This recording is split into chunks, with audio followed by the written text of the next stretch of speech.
So you see, when I would say one of the great philosophical questions is, are we going to make it?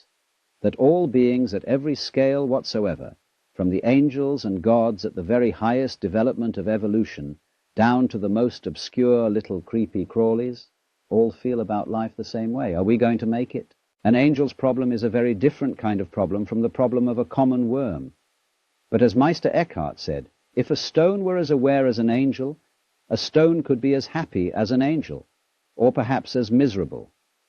It is said in the holy texts of Christianity that there are occasions upon which the angels weep. What sort of thing would make an angel weep, you see? So you see, the problem of life, at every level of evolution in the whole thing, it's always the same. Plus ça change, plus c'est la même chose. The more it changes, the more it's the same thing. Because everybody's really in the same situation, the great dare. Are we going to make it?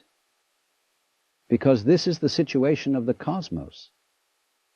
The cosmos, when the Hindus say God is playing hide-and-seek with himself, and every now and then the Brahman, the Supreme Self, deliberately falls into the illusion of Maya and pretends that he's all of us. Well, that's God also saying, how far out can I get next time around? Dare, dare, am I going to make it? And therefore thinks up some fantastic way of getting lost. We are one of these ways, you see, and creates the horrors and the shudders and the most appalling situations, in each one of which says, am I going to make it? And the answer is no, you're not going to make it. You're going to get away with it for a while, but in the end, no, you're not going to make it. Why not? Well, for obvious reasons. Look at a star. A star is a great burst of fire. Well, the question is, how far to go? Well, the question is, how far to go? The fire goes out and out and out and out and out, and then suddenly it begins to fade. The energy falls away, and there's darkness. Unless something is there to reflect the more tenuous form of the fire, which is light, that is being thrown out to immense distances. But eventually light gives up. And that's why some of the furthest galaxies are beginning to disappear, because it's too far for the light. It gives up eventually. Because if there isn't a point, you see, where the light gives up, or the radiance gives up, it fills everything, and therefore has no way of realizing itself. Because you can only realize light by the contrast of darkness. And that's why then you, as a ray which shoots out of the Godhead, will say, are we going to make it?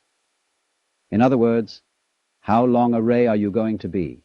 Are you going to be a long, long ray, or a little short one? And some people think, well, if I'm only a short ray, it's not really a great success. I want to be a long ray. I want to live until I'm 90, or maybe 100. Get longer and longer. But then you must listen to the Zen poem, which says, in the scenery of spring, there is nothing superior, nothing inferior. Flowering branches grow naturally, some short, some long. And when one of the great Zen masters was asked about the meaning of Buddhism, he said to the inquirer, wait until there's no one around, and I'll tell you. And when there was no one around, he took this inquirer out into the garden and pointed at the bamboos. And the inquirer said, I don't understand. And he said, what a long bamboo that one is, what a short one that is. That was all.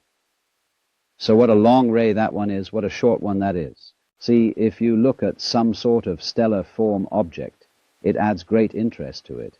If its rays are of unequal length, if they're all equal, it looks sort of flat and mechanical. But by having all sorts of different lengths, as you find them in some of those gorgeous radiolaria creatures that are minute animalcules of the ocean, you see all these, there's a certain balance of length. There's a certain average, which gives it a globular form, but many different lengths in the stems. So you see, are we going to make it? How far out can you get? This is always the question. But then you're not going to make it at a certain point. The ray finishes, and we call that death. But you are actually not the ray so much as the source of the ray. That's where you are really. And the source doesn't vanish. You see, the source is there always. But it's shooting out, shooting out, shooting out, and then vanishing. So then, if you remember, therefore, that at every stage of the universe, whether you are up there with the gods, or whether you are down there with what we could call a human refuse, you are basically in the same situation. Because everybody is basically in the same situation for the reason that everybody is basically the divine being, working out the panorama of its life in myriads of different ways. And these differences of ways require spectra of many kinds. There's the spectrum of color, there's the spectrum of tones, but there is also the spectrum of orders of being. So that from the most minute animalcules, right up through all kinds of animals, through human beings of every grade, to the gods, you have a great spectrum. And just as at one end of the spectrum you have purple, and at the other you have red.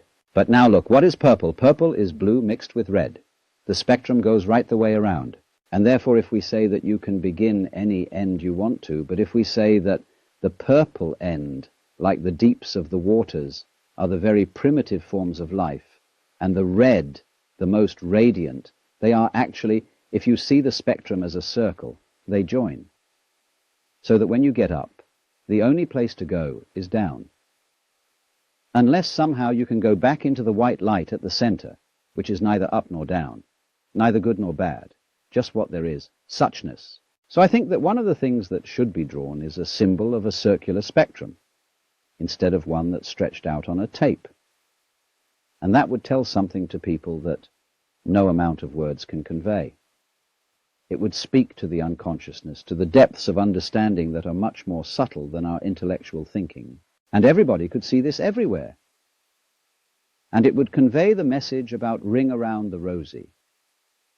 As is said in the Chinese texts of Zhuangzi, what is the center of a circle?